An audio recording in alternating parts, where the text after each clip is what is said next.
بند ہو. اب لڑکے لڑکیاں کٹھے پڑتے ہو، ہماری ایک حد فاصل ہے، ہم اس کو کراس نہیں کر سکتے.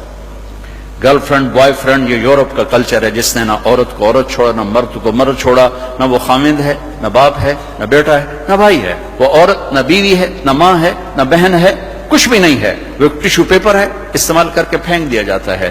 دونوں کے رشتے بے غیرتی نے مٹا دیے، دیمک کی طرح چاٹ لیا ہے یورپ کے معاشرے کو. اسپین میں تھا تو ان کا جو انسپیکٹر جنرل پولیس اور پولیس کے بڑے افسر مجھ سے آئے ملنے کے لیے. تو میں نے تھوڑی ان سے بات کی. پھر میں نے کہا میں 2 باتیں آپ کو کہہ کے جا رہا ہوں جو آپ کے فائدے کی ہیں. ایک، میں دیکھ رہا ہوں آپ کا فیملی سسٹم ٹوٹ چکا ہے، اس سے آپ کی نسل تباہ ہو جائے گی.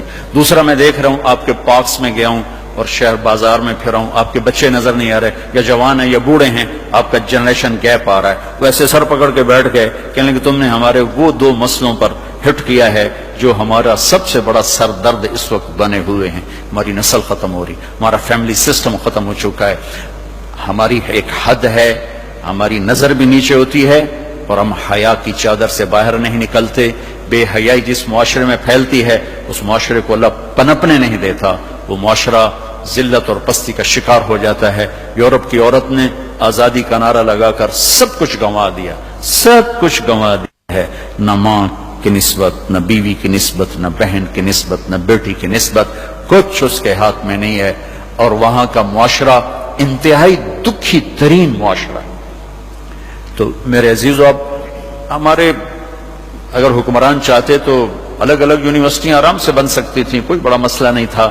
لیکن شاید کسی کو بھی یہ شعور نہیں ہے کہ میرے اللہ نے کتنی احتیاط کے ساتھ عورت کو عزت دی ہے اور اس کی عزت کی حفاظت کے لیے کیا کیا قانون بنائے ہیں، کیا کیا اس کے لیے خوبصورت طرز زندگی عطا فرمایا ہے.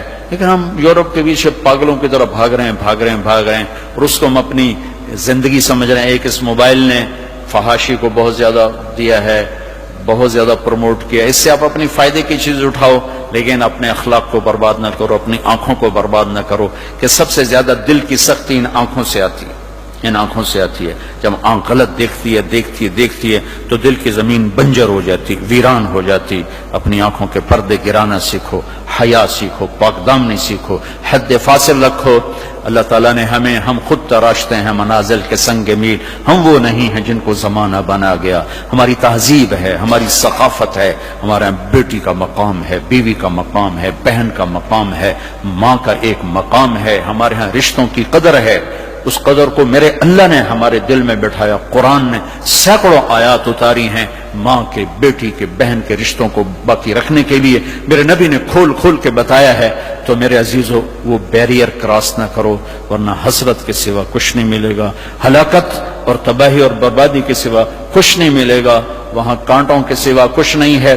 میرے نبی کی خوبصورت زندگی میں سارے پھول کھلے ہوئے ہیں اور اس سے باہر کانٹے ہی کانٹے ہیں. جو جائے گا دامن بھی تار کرے گا اور اپنے آپ کو بھی لہو لہان کرے گا اور حسرتوں کی موت مر کر مٹی کی چادر اوڑھ کر ایسا بے نام و نشان ہوگا کہ کوئی نہ فاتحہ پڑھنے والا ہوگا نہ کوئی دعا کرنے والا ہوگا. بے حیا معاشرہ وہ زمین کے لیے، دھرتی کے لیے ناسور بن جاتا ہے اور پاکیزہ معاشرہ اس کائنات کا سب سے خوبصورت پھول ہوتا ہے جس کی مہک سارے عالم کو چمکاتی ہے، سارے عالم کو خوشبودار کرتی ہے. دمشق جب فتح ہوا